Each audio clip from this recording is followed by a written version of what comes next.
एक काली कार सूख करके निकली और मेरे बच्चे को मार दिया। कैसे करके निकली? शूक। ऐसे नहीं निकली थी, मैं यहीं पे खड़ा था, वो कार आई थी और जैसे ही वो बच्चा नीचे आया तब वो खड़ा, वो बच्चा चिल्लाया और फिर कार शूक करके भाग गई। उधर कुछ बच्चे ऑटो रिक्शा से भी आते थे स्कूल। ऐसा लगता था कि पूरे स्कूल के बच्चे इस एक ऑटो रिक्शा में ठूस ठूस के ले जाता है वो। ये ऑटो वाले और भैया जी दोस्त थे और अब ये बीच सड़क पे रेसिंग लगवा रहे हैं। इनकी गाड़ियां उबला रही है बच्चों से, फिर भी नहीं मान रहे ये लोग। नहीं जीतूंगा। स्कूल जाके वो पीछे मुलट के देख रहा है तो एक बच्चा नहीं बचा उसके ऑटो रिक्शा में।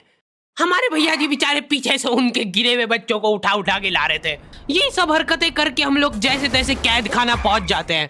सुबह 5 बजे से निकलने के बावजूद हम लोग लेट पहुंच रहे हैं वहाँ पे पहुंच के हमने देखा कि 4 लौंडे मरे हुए पड़े हैं जिनको डॉन ने मारा है। डॉन हमारे स्कूल की इंचार्ज थी।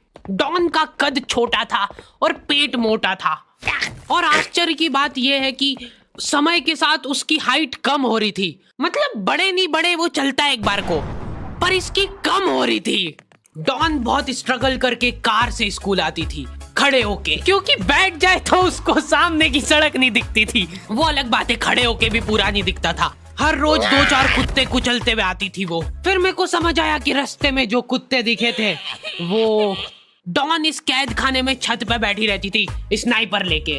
कोई भी कैदी कुछ गलत गतिविधि करता हुआ दिखता था तो वहीं पे, मैडम इनकी लाश का क्या करना है? अरे ये तो आपको पता ही है। कहाँ रह गए थे यार झमू दीदी? फटाफट ये खून वून साफ करो। झमू दीदी बुलेट से स्कूल आते थे और ये अफवाह फैली हुई थी पूरे स्कूल में कि उनके घर पे मर्सिडीज भी है। लेकिन झमू दीदी हम्बल रहना पसंद करते हैं। ऐसा कहा जाता था कि ये स्कूल ऑन पेपर झमू दीदी के नाम पे ही है, पर वो हम्बल रहने के लिए यहाँ पे झाड़ू पोछा लगाती है। वैसे मैडम इन्होंने करा क्या था? गैर कानूनी पेन फाइट का सट्टा खेलते थे ये लोग क्लास में। उससे मेरे को प्रॉब्लम नहीं है, मेरे को क्यों नहीं? हाँ, हमारी क्लास में पेन फाइट का सट्टा चलता था।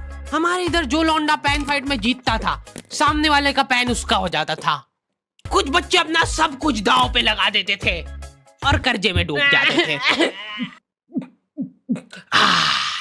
फिर भी वो लोग हार नहीं मानते थे और अपने दोस्त से पेन उधार लेके खेलते थे और वापस हार जाते थे।